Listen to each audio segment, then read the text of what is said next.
This right here is the brand new facility located in Fairfax City. It's a 6,700 square foot recovery center. And today it was a moment of celebration as local leaders and addiction advocates came out for a ribbon cutting.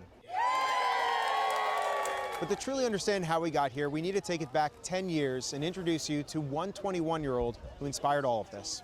He was an amazing guy. I tell people, and I'm really not exaggerating, if you knew him for 15 minutes, you would not forget him.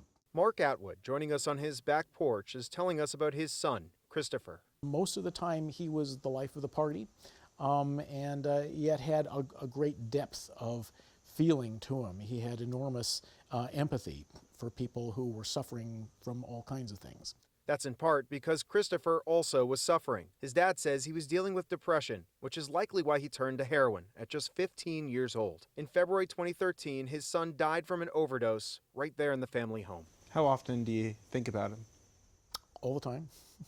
Yeah, I mean, even now it's been 10 years and probably a day doesn't go by that he doesn't pop into my mind 15, 20 times. But amid the grief, Mark and his family felt a calling to try and help others avoid the same fate. Just days after he passed away that we just got the message, we've got to do something about this. So they started the Chris Atwood Foundation, which focuses on harm reduction, that is, keeping drug users alive long enough to find help. Mark says they've saved countless lives by giving out Narcan, which reverses overdoses. And it sometimes strikes me rather emotionally that you could fill an auditorium with people who are alive today because Christopher isn't.